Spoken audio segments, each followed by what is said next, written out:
All right, so we're at part 2, and I think I left off with how I ended up with dentures, and then, I was sleeping through the night, sipping cold water, and waking up in agonizing pain.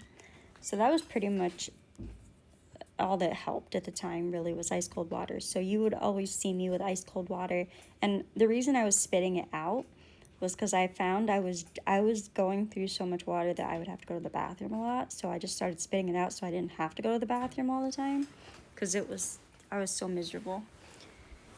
And a year after I met my husband, we got married, and I went to the doctors and we found out that I did have depression and anxiety, but we also found out from all the childhood trauma and stuff that I had BPD, borderline personality disorder, and bipolar disorder.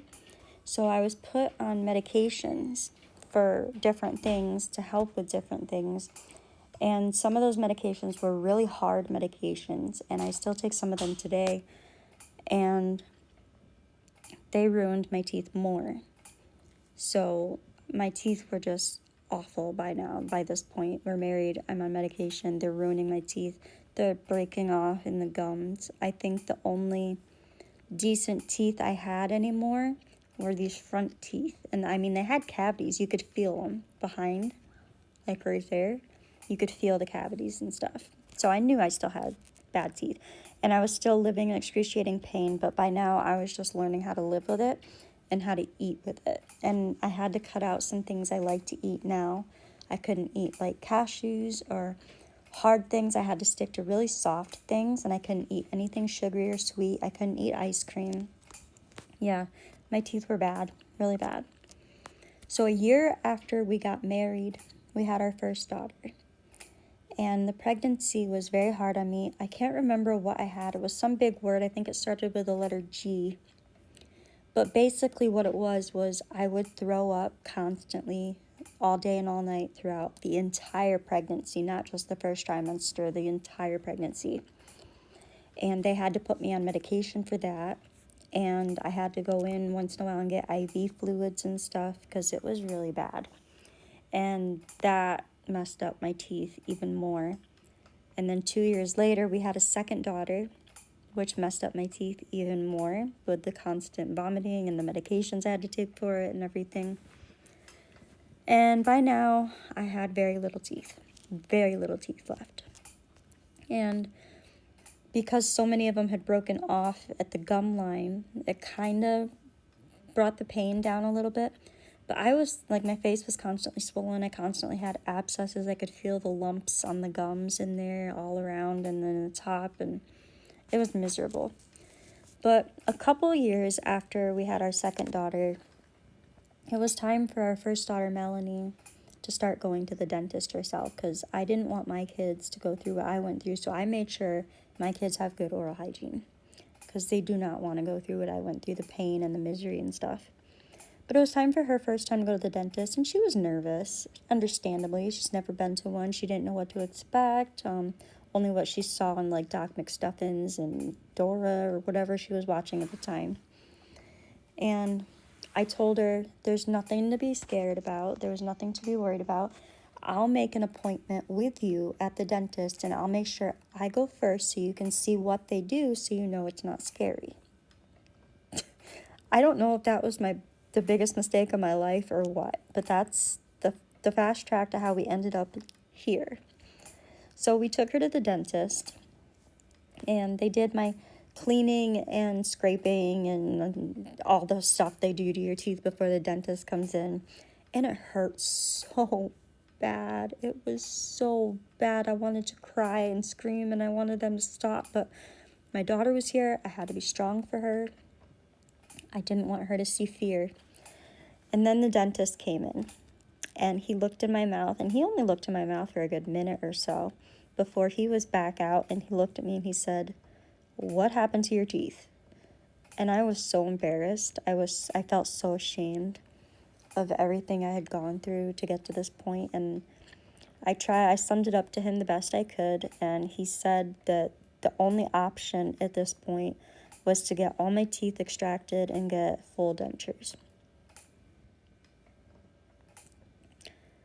I honestly didn't expect to hear that at the time. I just thought he would give me something for like the infections and send me on my way. But no, I needed a full dentures. And because my teeth were so bad and so broken down at the gum line, the only option for me was to, with my insurance, was to go about 2 hours away to a specialist, a surgeon who specializes in surgically removing teeth. And I was so scared. So while I was at the dentist office, they ended up taking impressions of what teeth I had left, which hurt so unbelievably bad. I honestly thought they were going to pull the teeth out with the impression material. But they did the impressions. They made me an appointment for about a week later at the specialist. So I went to the specialist. It was like a consultation appointment. And he said, you know, we're going to do this. We're going to sedate you. You're going to be sleeping the whole time. You won't feel anything. And we're going to give you pain medicine to go home with. Yada, yada, yada. You know, the usual. So I said, okay. I signed all the papers that needed to be signed. And he set me up for about a week later for the surgery. My last meal before surgery was Chinese food. I will never turn down Chinese food. That was my last meal. And I think all of us have a last meal before we get our teeth extracted. I think that's just something we all do. I'd love to hear what your last meal was if you want to put that in the comments. But anyway, a week later, my husband takes me to the specialist surgeon. My kids are with family. They're getting ready to do a big family cookout that day. And I was scared. I was shaking. I was terrified. I cried on the ride up. I was just scared. I didn't know what to expect. I have a low pain tolerance, so I don't know. I was scared.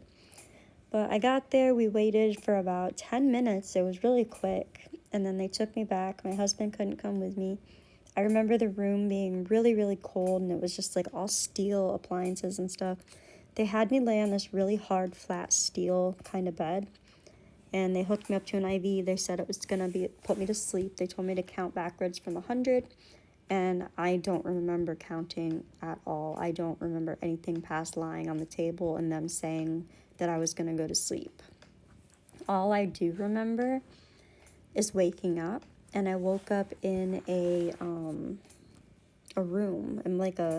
Must have been like an aftercare room or something, but I wasn't in a bed. There was a bed in the room, but for some reason they had me in like a lounge chair. Probably because you shouldn't lay down after you get your teeth extracted, now that I'm thinking about it. I was in a lounge chair and I just remember waking up, surprised that I wasn't like tumbling face first out of this chair because there was nothing holding me in. I was just like hunched over like this in the chair when I woke up. And I remember seeing my husband sitting just a little bit behind me and to the side. He said something. I can't remember what he said, like how you feeling or something.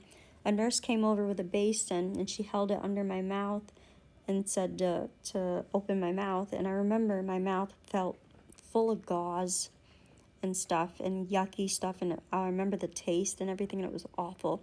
So I just like hunched over the basin and all this gauze fell out covered in yucky stuff. And I was like kind of panicking. I'm like, oh my gosh, that's a lot. Like, am I dying? Am I bleeding out? Like, what? And I couldn't ask these questions. I couldn't speak. I was like numbed up or something. My mouth just wouldn't form the words. I couldn't move my mouth, my lips or anything and say words or talk. It was weird. But they told me the stitches would dissolve on their own. They'd do a follow-up in about 2 weeks or so. No straws, elevated, use ice, take your pain medicine, the prescription they were sending in, keep up on it, saltwater rinses and all that fun stuff. And they sent me on my way. Part 3 for the rest.